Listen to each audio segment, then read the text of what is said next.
What? All right, we're live. Welcome back to the lunch hour. 1:30. Your co-host A Millie. I got Chris on my right, and then below us, Brandon's on a cruise, so I'm not sure what the connection is going to be like. He might lag a little bit. He's in the middle of the Middle of Pacific the right ocean. now. So, all right. But first topic, we got a lot to go over. We're going to look at Cheryl Swoop's comments. This is specifically something Brandon wanted to watch. So I got some clips to react to. We're going to go over some NFL picks, go over a few college things. And yeah, let's get into this first Cheryl Swoops Let's do it. clips.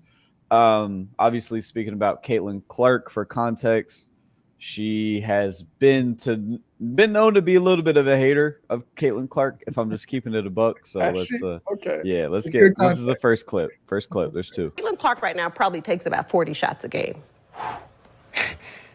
You have a 25-year-old playing against a 20-year-old. Like, you should be killing them. All right, I just wanted to. This was months ago before the WNBA season started. I just wanted to set us a framework for the actual conversation we're gonna have around these comments. So she around said this Cheryl Swoops. before the season started. Okay. Okay. But I just want to say I've never seen somebody come on such a platform. Like Gil's Arena is a massive platform Yeah. and tell such blatant lies. She was so off. You heard she said she shoots 40 shots a game. In college, her last year, Caitlin averaged 22 shots a game. I did some fact checks. So I took the B route, looked at some stats. Averaged 22 a game or 22 shots a game. She had to score a ton of points for that Iowa team. Also, I'm not gonna say like I know what she was saying. It was just an exaggeration, which is fine. But the age thing, she's 22 now. And Cheryl Swoops was saying that she's so much older than all these players she's playing in college, claiming that she was 25. That's like the most blatant lie I've heard on a big platform. She's 22 now. Like today, Caitlin Clark's 22. Yeah. 7 months ago, Cheryl Swoops said she was 25. Just wild to me.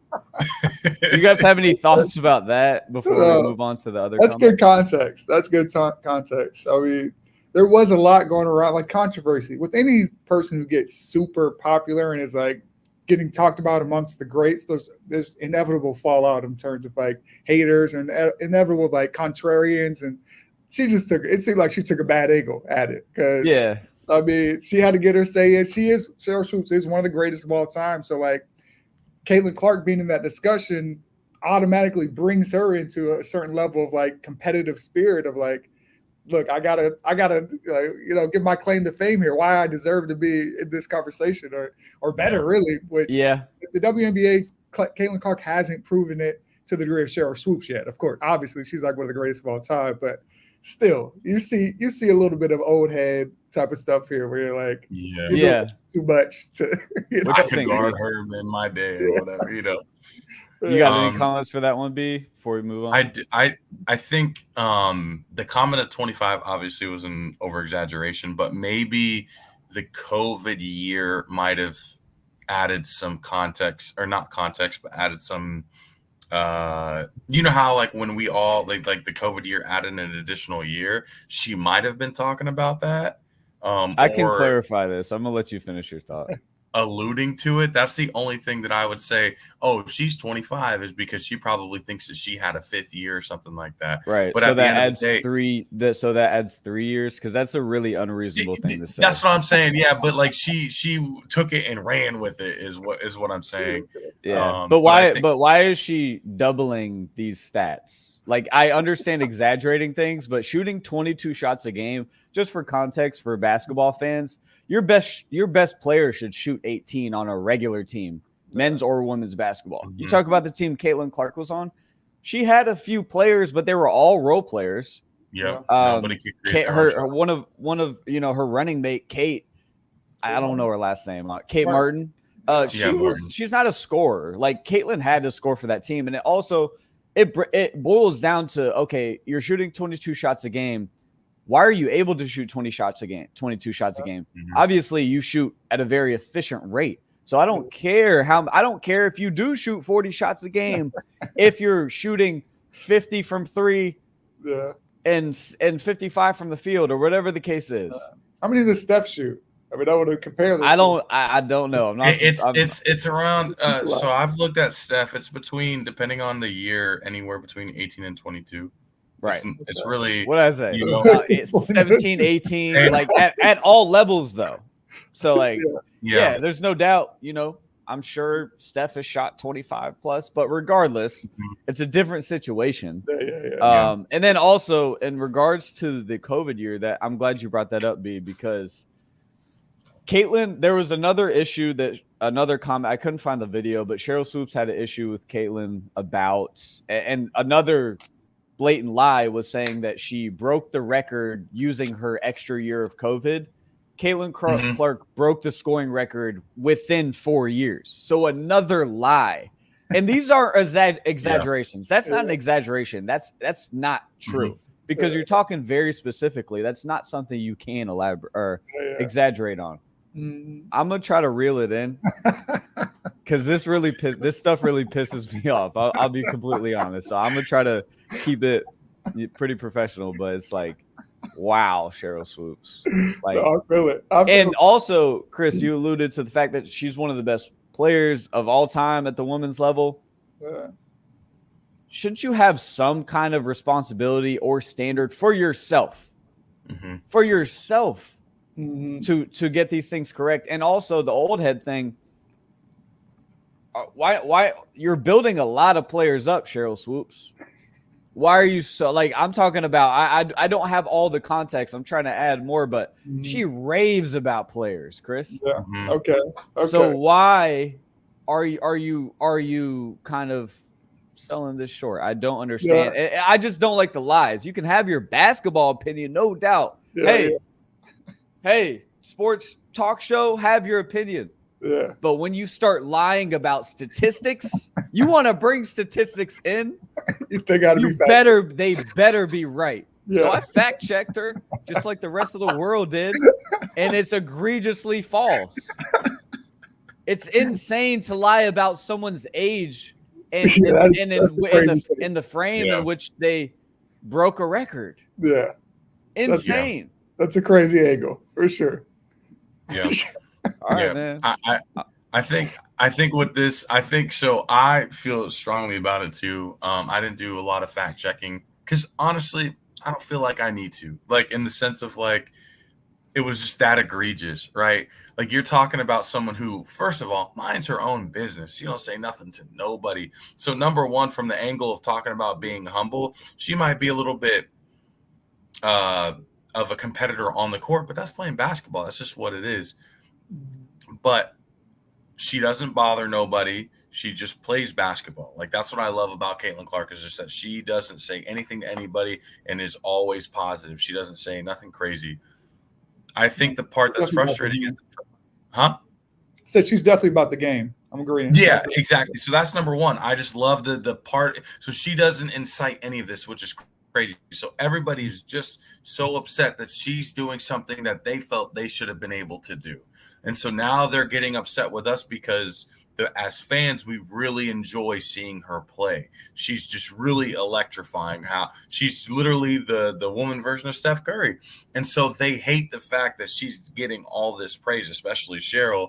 And now they're trying to do anything to cut at their to basically build themselves up and cut her down just because they weren't the person doing it, instead of saying, you know what, I'm happy that this person is doing this for our game. The reason why NBA players love players like Bill Russell and Wilt Chamberlain, well, Wilt's kind of crazy, but is because they were uplifting to your Magic Johnsons, your Larry Birds. Like, they were, I don't know of any conversation of those older players talking down to the players in the 80s who were bringing up the sport. So it just looks a little bit wild, especially when that WNBA needs this. Like, they really, really need this. Like, you're talking about people actually watching games and paying attention and now understanding and learning the sport more. So it's just crazy that she can't say, you know what, I'm a little bit upset that she's been able to do it, but I'm glad that she's pushing our game forward. Like, I got to set the scene a little bit. I got to set the scene a little bit on this one, because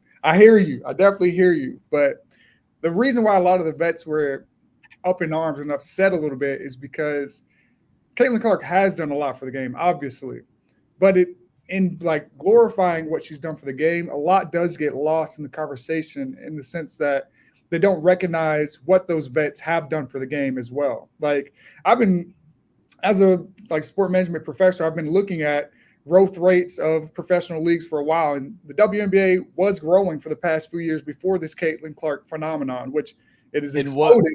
In what way? In terms of like viewership and ratings, in terms of ticket sales, in terms That's of a fact, Chris.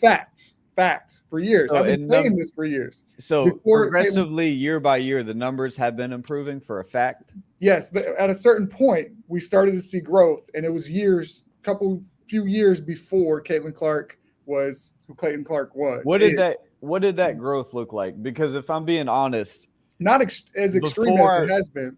Yeah, before the surge from college basketball from a few players, Caitlin Clark concluded, and I'm not some like crazy Caitlin Clark fan. I think she's awesome. She's a great player, but I'm not one of those people that's unreasonable. There is a lot of toxic people on the internet about her that I've seen. Yeah. I was looking through this video. There's that. I'm not even that for her, but this is terrible by Cheryl Swoops. Yeah, that's kind of what I'm saying. And also, I want to let you get back to it, but also, I don't know what kind of growth they were experiencing. I don't want to undermine the women's game and what they were doing, but I guess I would have to look at some facts as far as how much they were improving. But I do know that if you asked your closest 10 people in your life, I don't believe any of them were watching a WNBA game. So I don't know where those numbers are. It didn't jump. We saw a significant jump with Caitlin Clark, but there was still talking 100-200% in viewership. Like there were some of the numbers. It was like 100% in jumps, which is 100%. Like there's major growth. I'm not disagreeing with that. Yeah, I know you're not. What gets lost is that there was growth. They were seeing growth from a lot of the work that the vets have been doing for many years. Like this is a new league. Like we're in this conversation. We're older. I think we're older than the WNBA. Right? It's a very short time span where they've existed. 25, so they've been having pieces that have been showing growth, but just obviously not to the level. And I think that what got lost in the conversation was people were just like, Caitlin Clark is the reason why women's basketball is what it is, and she's obviously the major key. But in saying that, you also say like the Diana Taurasi's, the Cheryl Swoops, the Lisa Leslie's, the Candace Parkers, all these, right? They didn't really have anything to do with any of the growth. And so I think that's why they're really upset. No doubt, and I understand that sentiment. Like there has been pieces. There's been pillars before this. Lisa Leslie, and those women are acknowledged, and we're acknowledged. Like Diana Taurasi, that's like a lot of guys' favorite player and things like that. And so, but here's my thing with that though, Chris, is how often do we need to bring that up in conversation? So when somebody is talking well about Caitlin and saying what she's done for the league, do we always have to give full context for the past 25 years of every single individual that's added into the growth? Because I think a lot of the conversation has just been what Caitlin's done. That's how the internet works. Yeah. So I'll relate it to YouTube basketball, and it's obviously a very dumbed down version, but it's all the same because it is the internet. So there's been different generations. It's interesting of groups of people that have come into the YouTube basketball scene and grown it, by the way. It's a very similar concept. And so recently the past year, there's been, a new influx of people, and those are who the fans talk about now. They don't talk about, they don't bring me up in a lot of those conversations or people of the past. Cause it's like, why would they? This is what's happening now. So I think with Caitlin Clark, it's really they're just talking about what's hot. The internet's going to be what it is. And I think it's up to those individuals like Cheryl Swoops to use a little bit of discernment and say, why would why am I frustrated with this? And if I am, that's okay. Human feeling. Let me not go project this and lead into lies. So I think there's a big difference. Everything that you said is valid, but that's not really what's happening, in my opinion. I think that's where it's coming from. But but you're a grown individual And for sure. I agree. you need to handle yourself in a little bit of a professional way. Have opinions, but at least be clear about the facts. Your name and word holds weight, Sheryl Swoopes. You are one of the greatest players. For sure. So why don't you come a little bit prepared before you start blatantly lying? My thing is the blatant lies. That's really what I want to be clear on. Last element. That's unacceptable to do. It is. Can we agree on that? That's completely unacceptable. For sure. Opinions. We can have opinions. It's all good, but you're literally spreading misinformation. Yeah. People love to use that word. You got to be held to a higher standard as well. So it's even worse. But you should hold yourself. We should all hold ourselves to the standard of telling the truth. Yeah, definitely. Yeah. Great, not great. Yeah. Another element to it though is that the fight to grow the WNBA has been so big too, which is another motivation why they might have been upset. Like in terms of media coverage, for a long time there was no media coverage really at all. And for when we started to see the growth is also when we started to see more investment into the league from major corporations such as ESPN and things like that, who are actually streaming the games and making it more available and accessible. That only happened. That investment only happened because they knew they were going to get a return because of what happened naturally in college basketball. That investment doesn't happen if there's no Caitlin Clark and Angel Reese and other players along that's with what I'm saying. It happened before. Like a few years before, they were starting to show more games. They were starting to put it on more platforms. Gotcha. And that was a part of a huge fight. It was a huge fight for that to happen. So that's on the back end of why some of these vets are a little upset, because there's a real struggle here, power struggle here about getting more showtime and stuff like that they were winning. And this just really catapulted it. But all the stuff that they were doing beforehand wasn't recognized. And the big statements of Caitlin Clark is the only reason why we're interested in women's basketball. Chris, a lot of people work super hard. There's professional softball leagues out there. Yeah. There is. I mean, there's tons of people. We were kind of talking about the internet in a way because you're talking about viewership. And that's, it does coincide in today's, I guess, makeup of how we consume things. So, how do we determine who deserves what? I think the market tells you what you deserve. And I think to be angry about it is silly, and you need to find a way. If I'm a YouTube channel and I get 0 views and I've been doing it for 4 years, am I going to be pissed off at everybody else? Or maybe do I need to improve my product in some way? See, that's a very entitled mindset. No, but very entitled mindset. I 100% agree with you. You have to let the market decide. But there are people, and it's this is a real thing. You can create markets. You can create, and just like you said, do I improve my product? Do I do different things to, incentivize people to get engaged with the market? And that was part of the discussion of maybe if we invest more in this area, then there will be a market for it. There wasn't any real investment into the area. Chris, there was never a positive return for 25 years. You know what I mean? The fact that they were getting the investment they was some form of a handout. Let's keep it a buck here. Yeah. Nobody's investing to lose money. They were in a negative for 25 years. They never had a profitable year. I'm not trying to dig into this. I'm just saying there's logic behind these decisions. And if you do create a market, if you don't see a return within time, that it's going to change. You're not going to continue to beat it down and lose money. And how many markets go 25 years of you taking a loss without you cutting it? So that's a point, right? I don't know anybody, but the NBA can afford it, so they're doing it, right?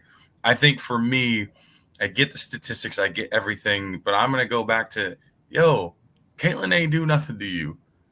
Y'all acting like she's this selfish player. Y'all acting like she's a locker room cancer. Y'all they're. But here's the thing though, B. Opinions are fine. If if individuals have an opinion on what she's gonna do, that's their take. If it comes off a little hateful, that's not going to bode well with the people because they're probably going to feel that. So I think in general, if you go on and you know, you have to be honest. You just have to be honest. You can't involve too much hate or I just think it was a bad look for Cheryl Swoop's legacy, and I just really talk about it. We could go all day about this, but again, just to wrap it up, there's a big difference between having an opinion on a player and maybe, you know, not thinking that it's going to transfer and stuff like that, some skill sets, and then completely lying about an individual. That's where it becomes a little bit hateful to me.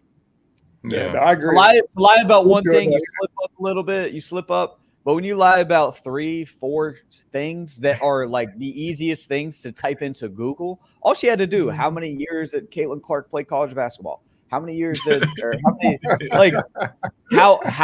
about this one? How old is Caitlin Clark? How old is Caitlin Clark? What, I mean, that's like, come on, like type it into Google before you just say that. And it just debunks everything you said. Caitlin Clark was 21 years old as a senior. Yeah. 21. Normal that's age. like, I don't think you can, like, that's a little bit early, probably. Like, she's 22 now. I got to move on. I'm a little bit pissed off. I'm not going to lie. I got to move on. This is what this show's for, though. All right. So we're moving on, but we're really getting to the topic now. This is the actual video. That was a precursor. That was setting the foundation. So let's dive in. If we had a number, if we would have said, when we're talking about dominating with Caitlin Clark, what would those numbers have? What was the numbers? It would have been a scoring number.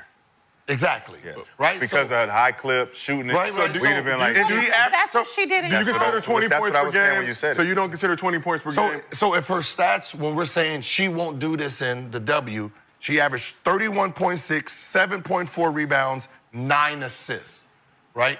Did anyone expect her to do that in WNBA? Those three, no. Right? So she didn't do that. No. Now, if we say her stats are today, what? 20 points, 8.4 assists, 6 rebounds. That's crazy. But That's crazy. Is that dominant? 5.6 Those are turnovers, hell of a too. number. Those are hell For of a numbers. rookie. But to me, that's not Period. dominating. Yeah, it's only not dominating because she's a rookie. Now, If No. Yeah, so because if she's putting up numbers like Asia right now, would she be dominating? yes. So it's about the numbers. I don't look at the dominating factor being numbers. It's what you're doing on the floor. And those numbers would change if the factors on the floor changes. If you make that layup, the stats change. If you swing, I get a layup, stats change. These are factors on the floor that we don't get to see because we're glorifying the stat. All right. So question there is, do you feel like Caitlin has dominated the season? Do you agree with the sentiment that you can dominate a game without, you know, it necessarily fully showing in the stat sheet? Although she did break the assist record and she's averaging 17 points a game right now. So she is playing well. She was a top 5 candidate for MVP voting, and there's statistics to back that. She's super popular, obviously, but she does have some of the most efficient stats also in the whole league. But I mean, like, I don't have any problem with that conversation that they just had. If Cheryl Swoops wants to push back and say, I don't think she's been dominant, I don't have an issue with that. But B, you wanted to kind of talk about this. So what's your take on it? Okay, so number one, the first, and I'm not trying to compare her specifically, but just in numbers specifics, you know, would we all say Chris Paul at one point dominated the league? You know, What year? Just any of the Hornets years where he's probably averaging 18 and 10 or somewhere along those lines. Like Chris Paul never averaged like top 10 in scoring, right? Like Chris Paul. I think it's semantics. I don't think Chris Paul ever had a dominant year for me, but it's all subjective in that. But in terms of, he always brought teams that were not good to the playoffs. Like just in that specific, like I would consider that dominating, right? So if you look at the Indiana Fever, the past 3 seasons, they won 6 games, 5 games, and last year with 13. Now they won 20 games thus far right now. They have a couple games left in their season. They might win 1 or 2 more. So just off of that alone, I think last year they got Boston, maybe their other rookies, so that plays a part into it. But they're up 7 games again, right? So now they're in playoff contention. And in the first part of the season, they were not that good. But once Caitlin started rolling, then they started to win more games. So to me, in that aspect, she's dominated the second half of the WNBA for sure. If you take away her first couple games and throw in her averages, that bumps her up to about 22 to 25 points a game. So going to give her a little bit of grace on not scoring more points. But again, she also broke the assist record at the same time. 25 years, broke the assist record. That alone right there, right off the bat, if you look at some of her other numbers, I think maybe not triple doubles, but most 30 in 10 games or 20 in 10 games or something like that. Like, she broke that record too. So in that aspect, when you're starting to break records, although your statistics might not fully show it in that metric, there are 2 or 3 other metrics that show her breaking records. So in that aspect, I think she's dominating the game. That's, again, Sheryl Swoopes using one aspect of statistics to throw her argument, but she's only doing that because she doesn't really like her. So now you're putting your objectivity into it, and now you're having a biased opinion. And now you're giving yourself biased confirmation, and you're doing it for the viewership too. So for me, it's more of a, hey, you're lying by omission. You're leaving out things on purpose. And so my thing is, you keep hitting this nail on the head. You're trying to push your narrative, your feelings about it, or I don't really know why, because that could be subjective, but it's just not a good look when you choose to not mention those other situations. Normally, I don't. Sorry to cut you off. It's just another opportunity where anytime she has a chance to say something negative, it is negative. Does she throw in, Caitlin's a good player? Yeah, obviously. That doesn't count. That doesn't count for you saying something positive. So she'll say things like that are kind of backhanded compliments, and then say, but just to get back to the topic, that was great, V. That was a good breakdown. But I think, she's been arguably dominant in the second half of the year. She had her struggles to start the season. But more than anything, I just think it speaks to like where Cheryl's head is at, and the fact that she continues to, take every opportunity to speak in a negative way. Any Caitlin take is a negative one. There's also several more, and I just did a deep dive. That's probably why I'm so annoyed by this. Trying to get clips ready for this, but there's also she was on a podcast and she talked about the Indiana Fever team and gave props to everyone besides Caitlin. I'm not kidding. It is like, how can you not even touch on your leading scorer and leading assist individual? Then Sheryl Swoopes is super high on Angel Reese. She hasn't had as good. Angel Reese had a much better year than I thought. I like Angel. Yeah, a lot of people say there's a narrative with Angel Reese that she grabs a lot of her own rebounds.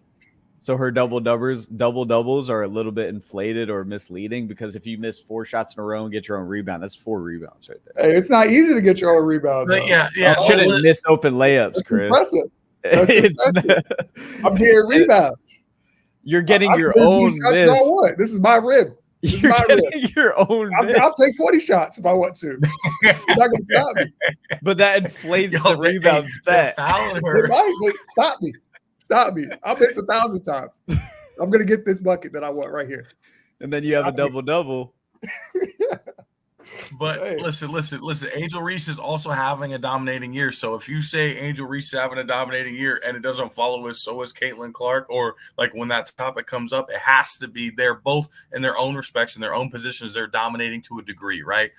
Most double doubles in WNBA history, along with the most assists in WNBA history. Those metrics are dominating statistics. For sure.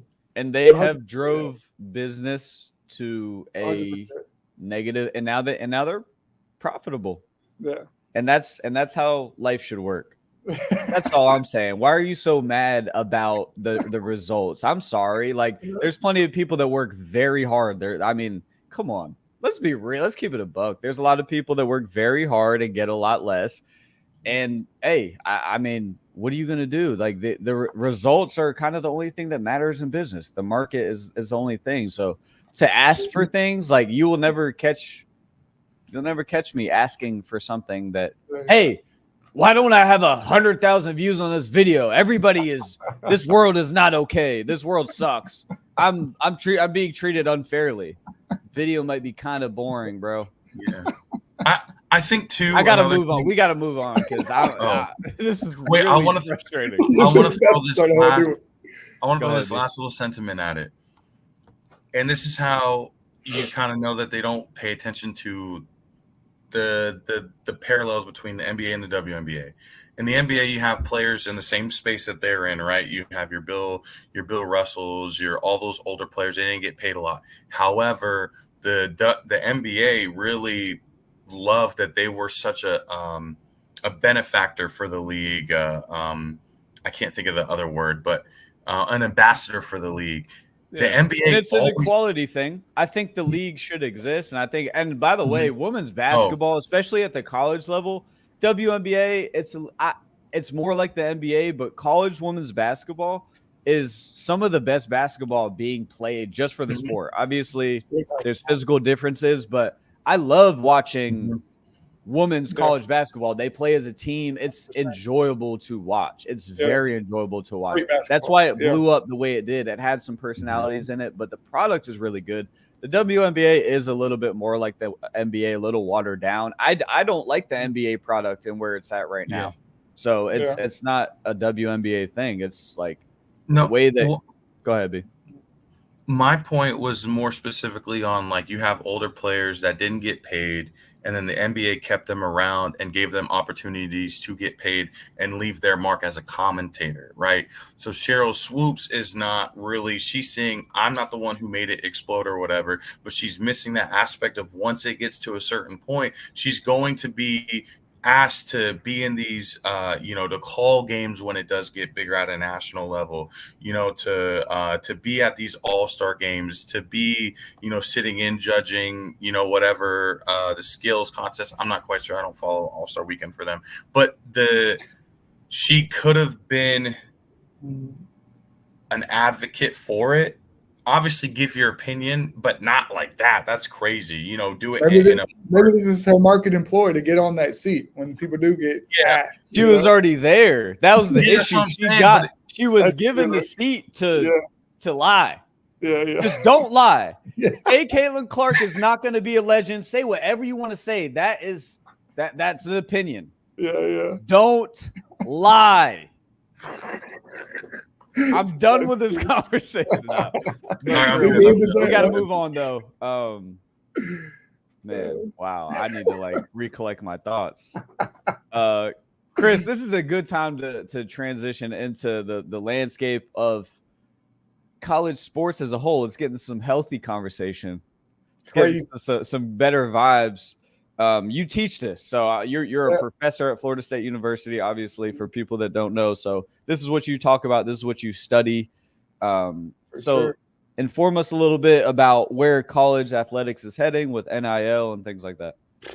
Man, we are actually at a historical point. Like for the past 3 years, it's been the biggest shakeup that you could even imagine. Like you're experiencing it too. Like with NIL, transfer portal, and collectives popping up all at the same time, really created what we have today is like free agency and inducements and tampering and pay to play, really. And what's happening right now, I don't know if people are aware of this, but there's a House settlement happening where the NCAA was sued and 3 cases came together, consolidated. Now they're trying to settle. And what could come out of it is back pay, $2.8 billion to all Division I athletes from 2016 to now. So your boys getting a check. Yeah. Get a check. Hey.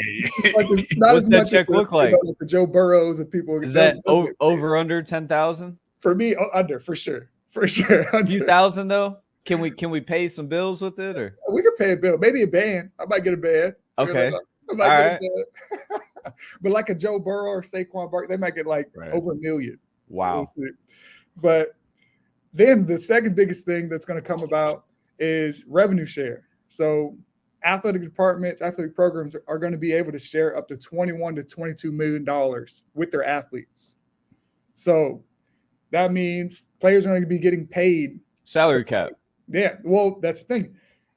It can't really be a salary cap unless there's a collective bargaining agreement.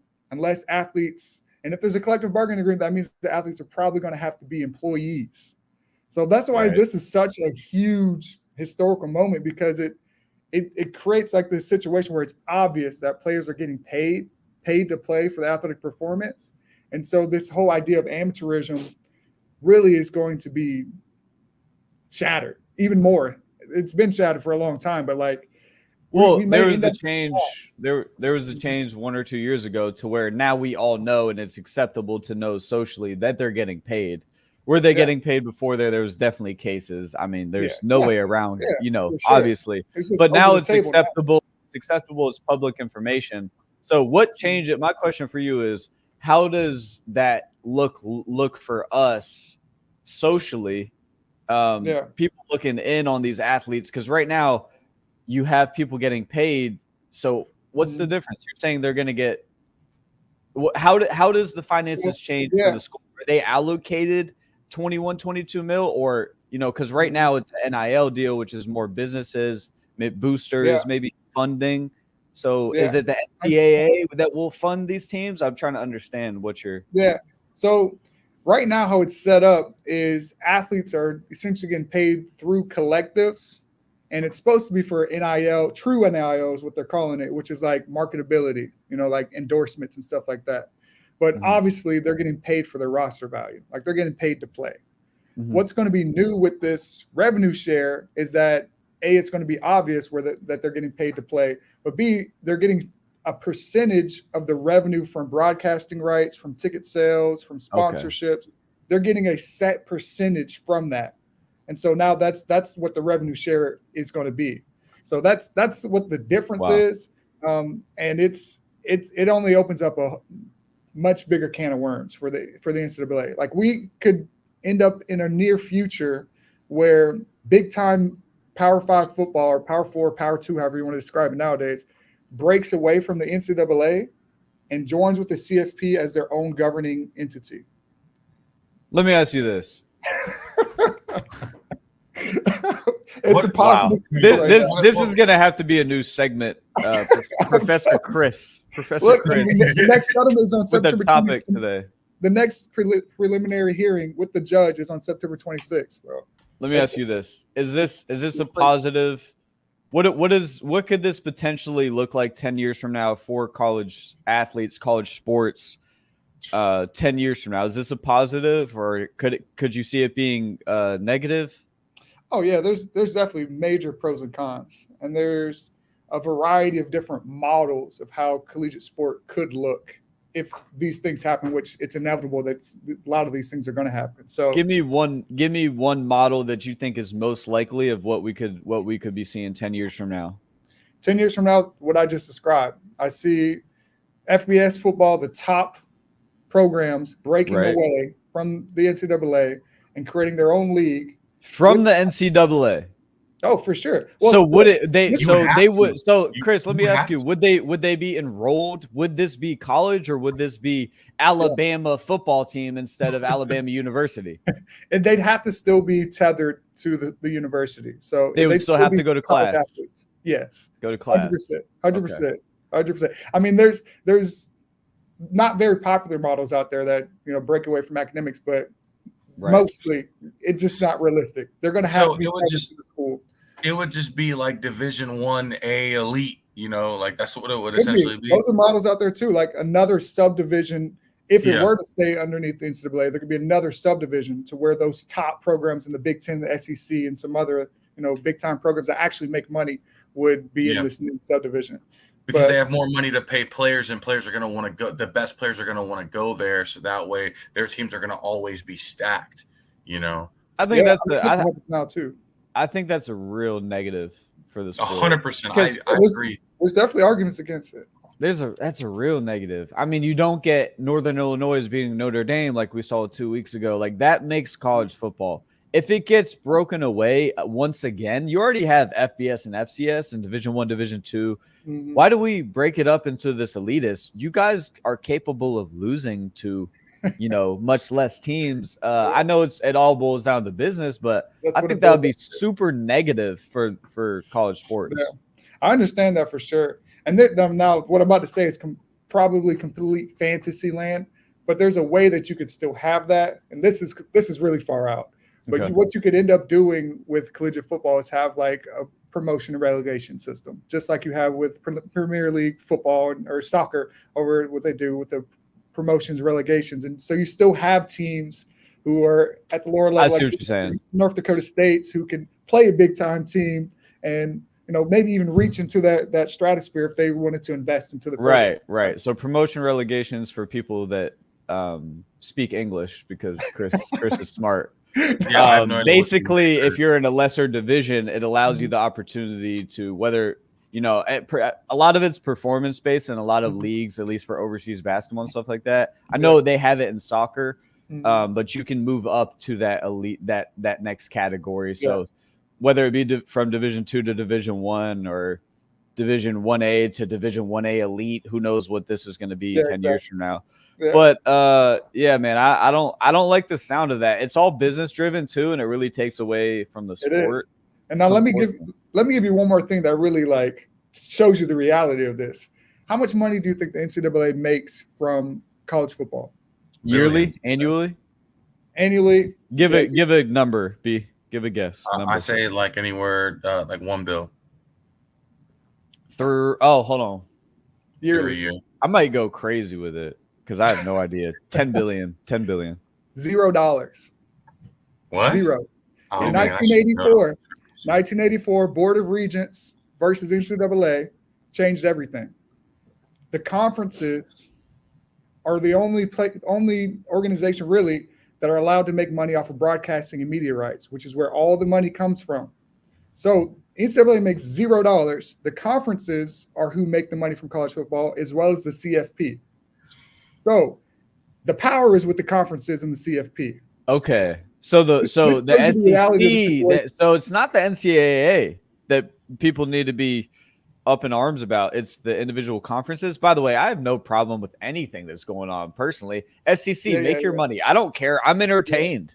I don't care. I mean, pay the players, and we're getting to that point. But like, I don't care if it goes to the NCAA or the SEC or the ACC. Is that what you're saying? These conferences are getting this absorbent amounts of money?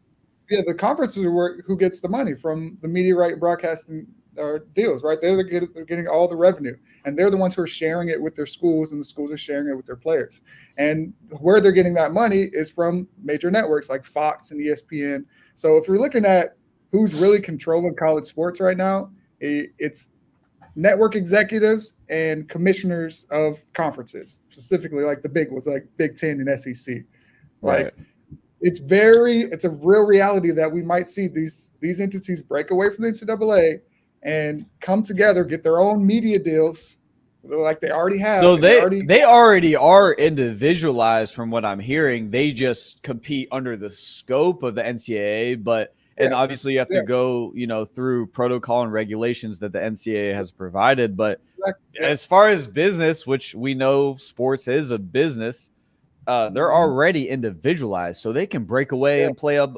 They're really contractors. They're really individual contractors that can break away. The SEC could start their own league, it sounds like. Exactly. And we hear Power 5, Power 4. The only reason why you say that is because they're the autonomy conferences, because exactly for the reasons that we're talking about. So like, they're autonomous. They're underneath the governing entity of the NCAA, but they have a lot more power than people realize. Like, I will say though, if you detach from a university in that very rare case, and the SEC try to make their own league, Big Ten tries to make their own league, it's over. It's over. I don't care. It's the XFL now. I'm not watching. 100%. I watch college football.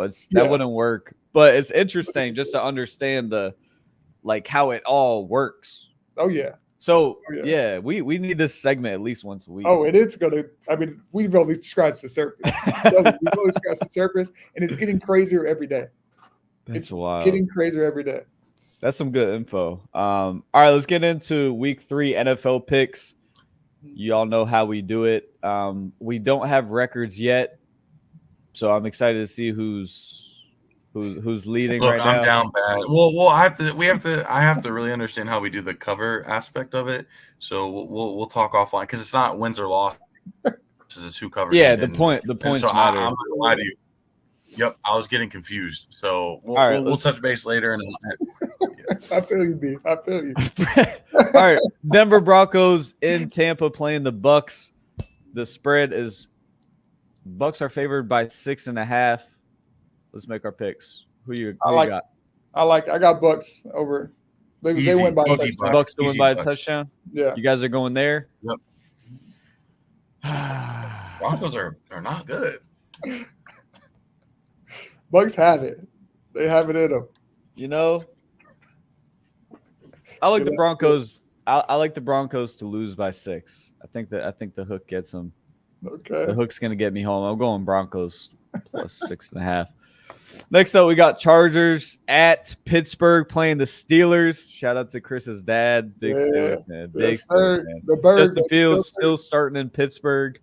He's towel. winning. He's winning. The spread is Pittsburgh's favored by 1.5. What do y'all have? I like it. They win by a field goal, at least. I like it. I mean, they're not getting a lot going right now, but their defense is going to step up as they always do. And I think they win by, at least a field goal for sure. Fair enough. B. I'm looking at my list. Who's the team again? Sorry, I was writing Chargers down. I'm writing versus down. Chargers. Oh, at Chargers. Pittsburgh.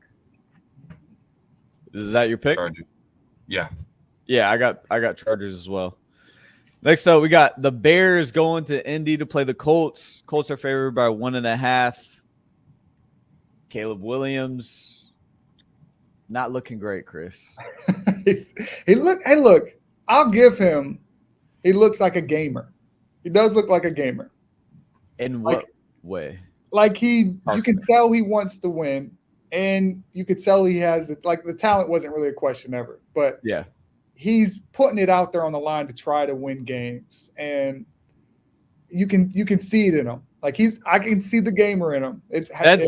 That to me, that's never been the issue. It's always been ability to make good decisions. CJ Stroud, Chris, I think you would agree with this, is probably the most prototypical. If you're teaching somebody the quarterback position, get the ball out quickly, great footwork, not hanging on to it too long, getting rid of the ball when needed, not trying to extend plays all the time, but when it's there, I think he's a great, just great guy to watch for the quarterback position. And there was actually a clip. I should have got it today, but CJ Stroud kind of coaching up Caleb Williams after the game. And Caleb Williams, I think that clip identifies for me what I think about Caleb Williams. I think he needs to grow up a little bit and, have some humility. CJ Stroud, as we know, is a believer, and I think he approaches the game, and I think his personality is a big reason why he's been successful. I won't go into that too much, but I do think I agree.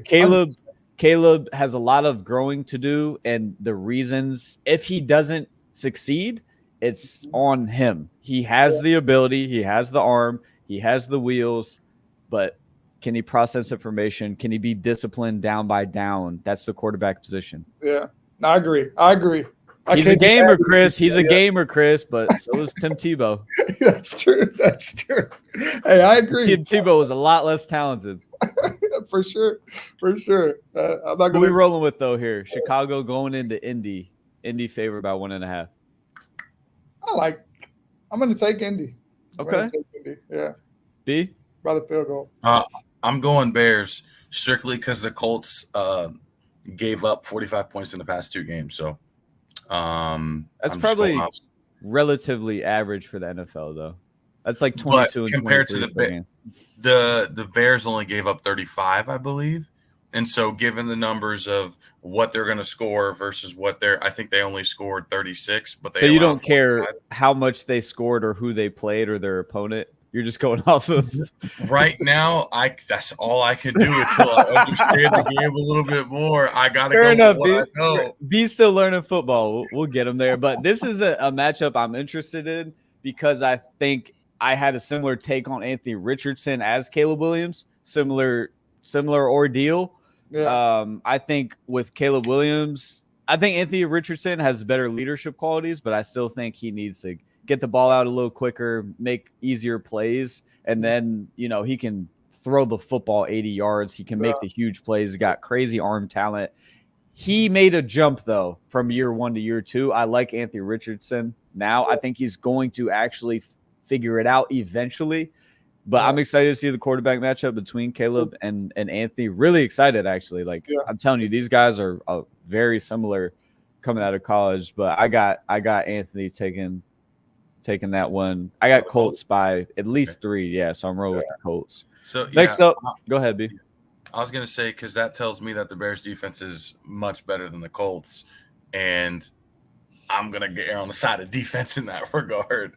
Yeah, so. I mean, you're definitely you're banking on the Bears defense, no doubt. I mean, you can lean on the Bears defense. That's fair take. Next up, we got the Packers going into Tennessee to play the Titans. Titans are favored by 3.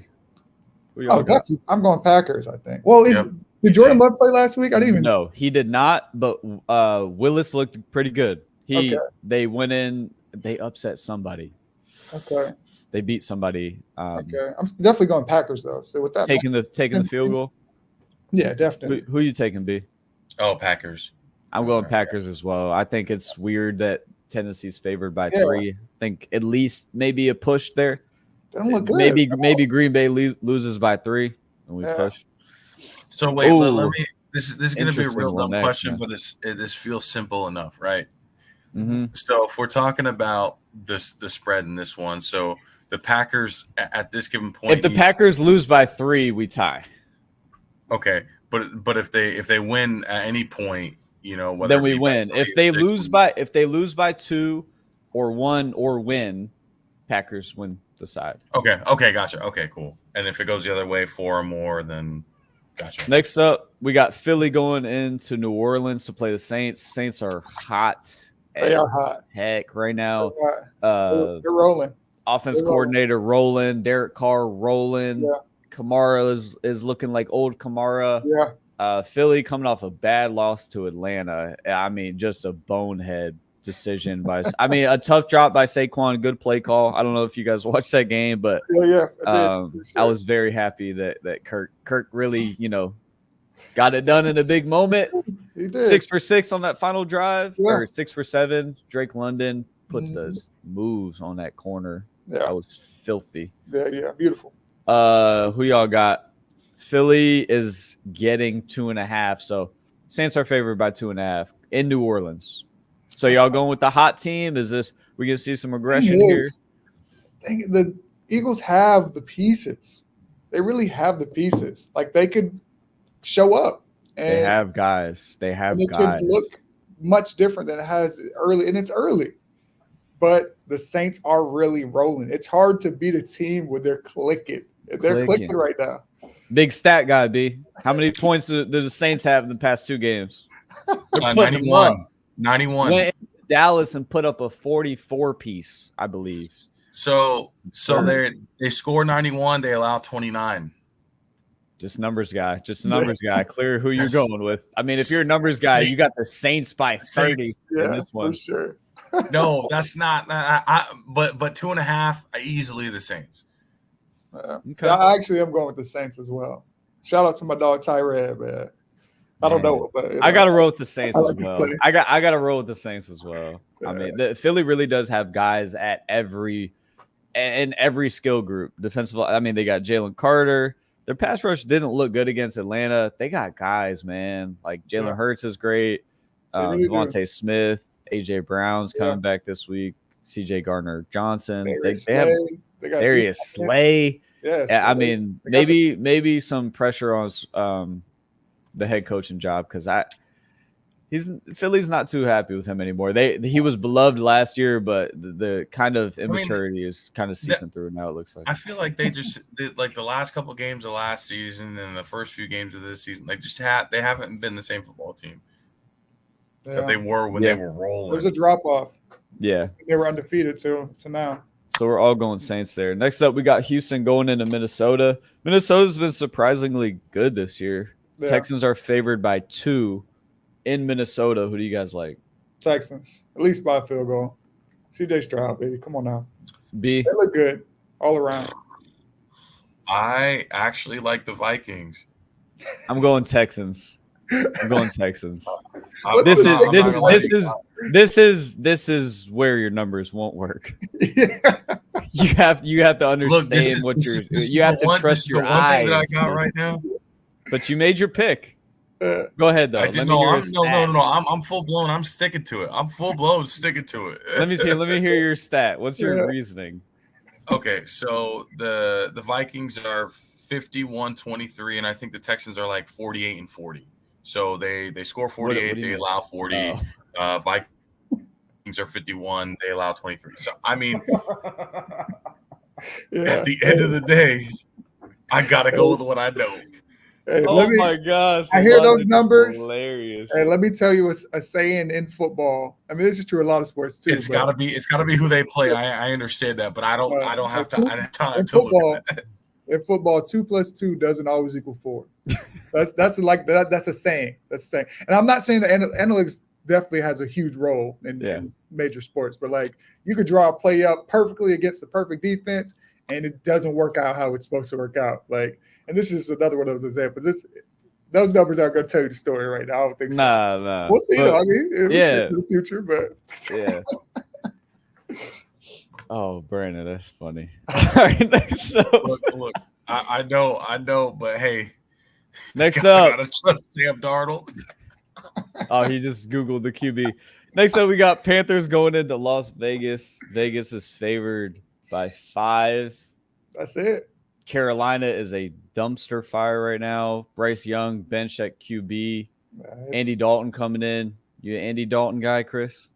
I mean, he's tried and all right. What's it saying? Tried and true. Is this more Bryce or the Panthers organization? They set him up to fail. It's the Panthers for sure. They're ruining his career at this point. Like it's now serious. I'm serious. Like he's in a really bad position. They drafted. No, they are. Didn't have the pieces for him to succeed. Yep.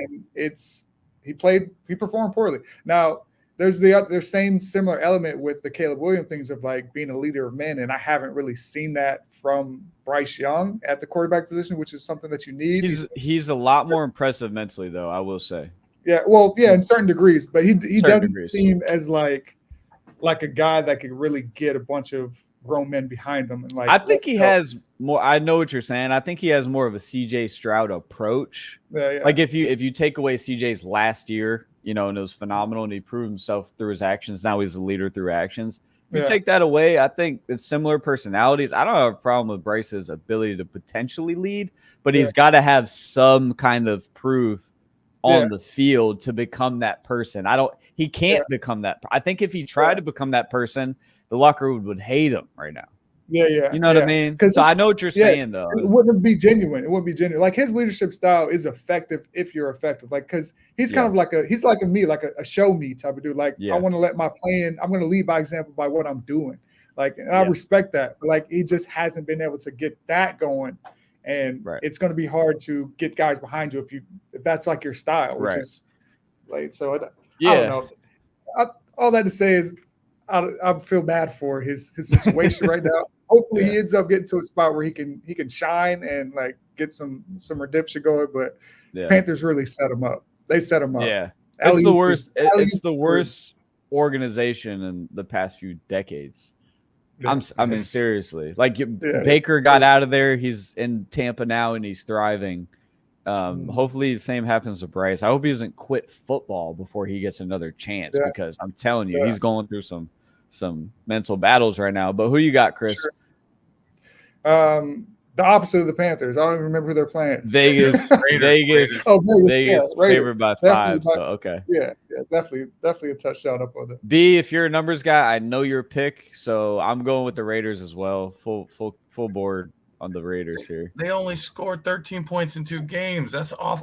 Listen, I know your pick, B. Do that. We're good here. I full understanding here. What are the numbers though? 113? No, it's 13-73, I think. So outscored 60 points. 60 point, like 55, 60 points. 60 on the NFL, money. 2 games. Yikes. Next up, got a few games left. Are y'all good on time?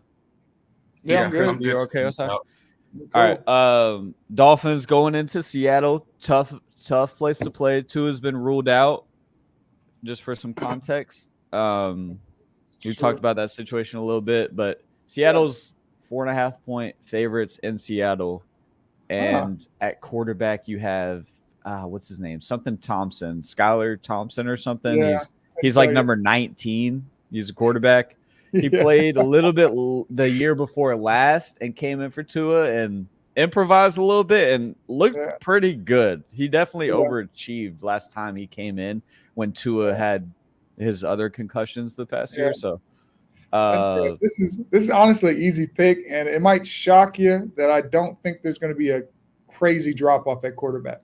The way that Miami's offense is set up, you don't have to be an Aaron Rodgers or Anthony Richardson, somebody who's like slinging the ball and making these crazy throws. Like you have to make good throws, but the play calling is in such a way that like it sets up the plays, and you just got to make the right. You got to do the right thing. Like it's not going to be some sort of like crazy talented person that it takes to be successful in the way that their offense is run. So I think they're going to be successful. Because Tua's arm is not that impressive. No, it's not. You know, he doesn't have a lot of arm talent, so it's a lot of timing and just like you said, just kind of you might get a crosser to Tyreek that goes for 60 yards. Yeah, you know? exactly. That's a good point, Chris. I never really thought about their offense like that. With another quarterback stepping in and doing something similar. I've just kind of Tua's been good. I mean, he's done good things with the offense, but now that you're saying it, it makes a whole lot of sense. I like the Dolphins here. It sounds like you're going with the Dolphins as well. I'm glad you went before me because I'm going with Dolphins taking the 4.5. I think they'll keep it close. Yeah, I definitely think so. Yeah, I agree with that kind of point because the first game that they played, the defense is really what kind of held them together, I believe. But I'm still going Seahawks because I don't trust it that much. And they're playing away. You don't trust the stats here? So no. For I'm trying to be supportive of the Dolphins. I'm not picking them again because we lost. That's number one, biased opinion. But they're also going to play away, and they haven't done that this season, so we don't really know how they're going to play. So if I'm betting, house money, I'm going with the Seahawks. Laying the 4.5 though. They got to win by 5 or more. I know. I think they can do it. That's only a touchdown. Okay. Do your stats tell you that they can do it? Or are you trying to? This is his only gut. Yes, they know the stats. I just want to make sure if you're going to go by stats, be consistent to the stats. Do it every game. No, that's what I'm. No. The stats. I want to pick the Dolphins, but the stats tell me the other way around, and we're going away.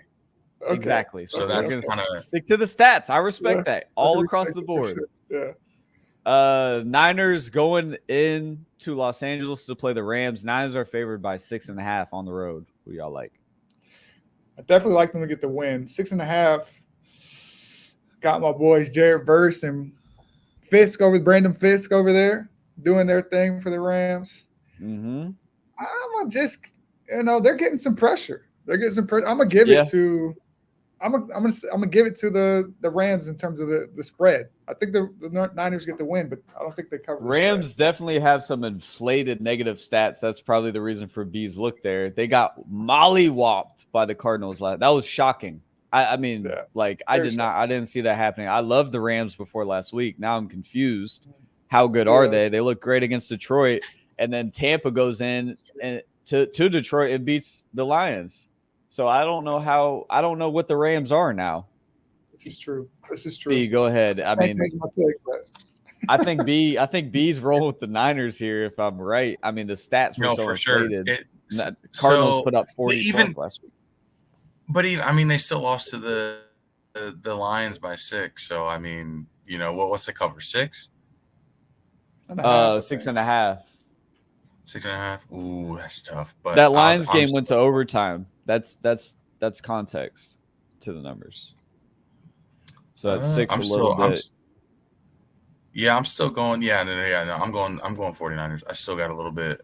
It's gonna be close, but I think they can get a touchdown. I I'm gonna roll with the home team. I'm gonna roll with Matthew Stafford here.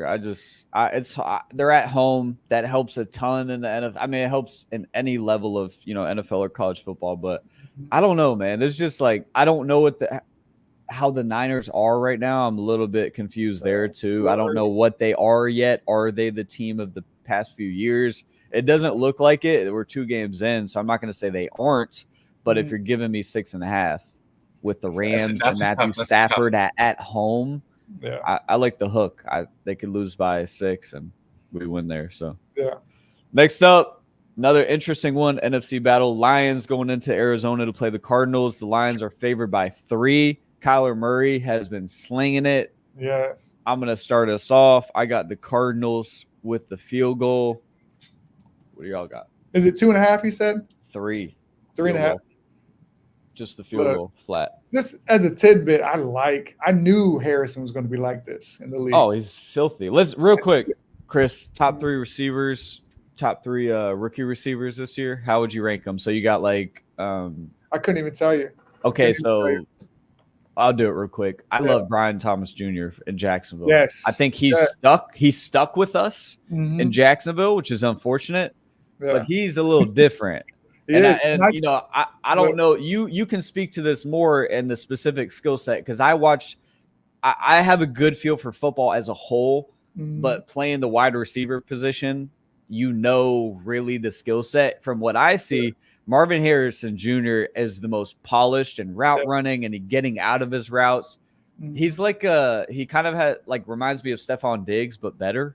Yeah. Is there any comparison? Like how good actually? What's his ceiling? His ceiling is, if he stays healthy, he's going to be. Give me a comparison, wide receiver comparison, so we understand. Comparison right now. How about Jerry Rice? Is that? I could see that. But how about his dad, Marvin Harrison? Yeah, I mean that's a great comparison. He's just more of an athlete than these guys too. It seems like he's Jerry Rice. If you broke down his 40, he had football speed, which people sleep on. Like that's important, but he ran like a 4.7, 4.8. That's crazy. Marvin Harrison he's moving. He's 4.3, right? No, he didn't run the 40, but it looks like 4.3 speed. Yeah, he's moving. But don't want to throw no shame on Jerry Rice's name because he was fast on the football. Like he had football speed. He's obviously one of the greatest of all time, but he's like that. Like if you want to compare him, those are definitely his game styles, and he's very polished, very early, which is so rare. And you could see that he was going to excel. And I had a hot take about Brian Thomas Jr. that he was going to be better than Malik Neighbors in the NFL. That's another one. Neighbors can go. Yeah, he can go. I think to me, those are the top 3 right now. And I love Brian Thomas Jr. He's a gamer. He's making catches that he shouldn't make. Yeah. The way Who you got though in this one? Oh, I'm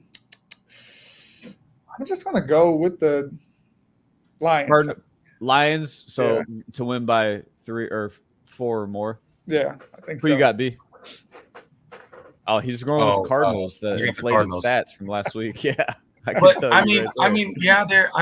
inflated a little bit, but I mean, I think they're a hair better than the Bucs in terms of offense. So I think they're gonna beat the Lions. You think they're gonna beat them? Okay. Mm-hmm. Yeah. I got the Cardinals too. I got the Cardinals as well.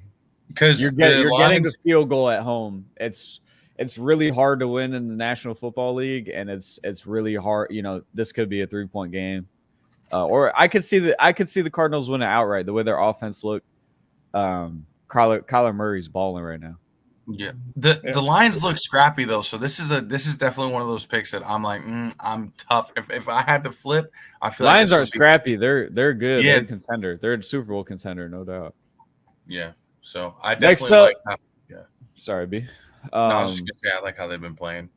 Game of the week: Baltimore Ravens going into Dallas to play the Cowboys. Pick them. So just pick the winner in Dallas. This is game of the week right here. 4:25. Both teams need it. Need it bad. Need it bad. Who needs it worse? Ravens. I agree. They do this season, but if you're thinking about it from a franchise, the Cowboys need it. The Cowboys always need to win. Yeah, they need it bad.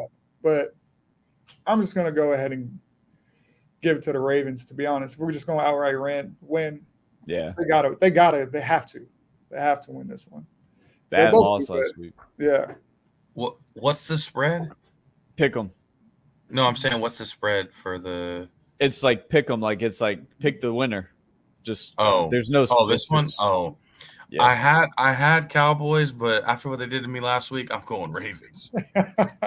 I'll go with the Cowboys at home, man. I think they're going to move the ball. that does matter. I think the Ravens defense is a little bit broken. The Raiders moved the ball on them pretty well last week. I just think the Cowboys at home. They're coming off a home loss. I think they bounce back and win. Yeah. Got another interesting one here. Chiefs going into Atlanta to play the Falcons. Sunday night football. Chiefs are favored by 3. Atlanta coming off a big win. Yeah.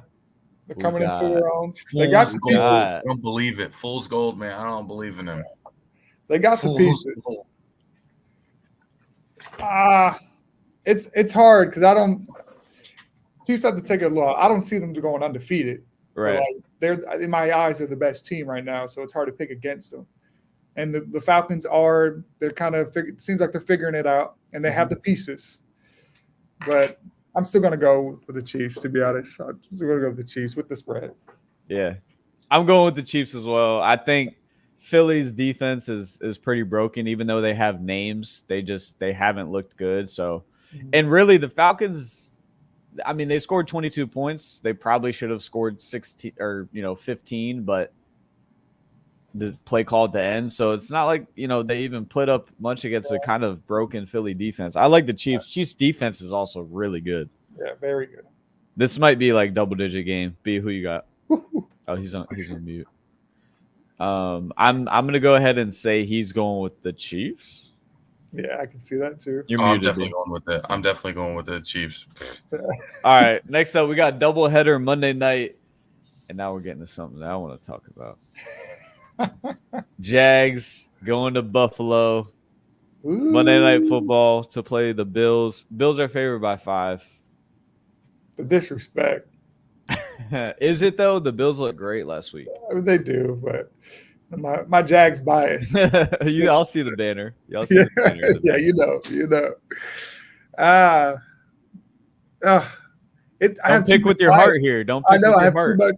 too much in it at stake. B, who you? I know who B has. Look. Here's what I'll say. I'll preface it with this, right? So I definitely have the Bills for sure. But when I look at the Jags, they are keeping their games close. Now, mind you, that was preseason. So they're keeping the games close is what I'm saying. So they could cover the spread. I'm going to go with the Bills, but they might cover the spread. That's all I'm saying. I love that. That's a good take. That was a good take. That's a good take. That was a good take. This is a heart take bias. I'm going Jags, baby. I'm Jags money line. They're winning. They're winning this game, but I'll take the 5. For sure. Second half of the doubleheader Monday night. The Commanders going into Cincy to play the Bengals. Jaden Daniels. That's going to be a good night. I'm interested in both of those games. 2 interesting games. Burrow versus Daniels. Wow. Cincy, obviously, at home, favored by a touchdown, favored by 7. Warranted, I would say. Yeah, I'm going to give it to him. Yeah. I'm going to give it to him. Rolling with Cincy? Yeah. With the spread, yeah. It's hard to not there. It's hard to not. B? I'm gonna bet on Joe. I want to bet on Joe.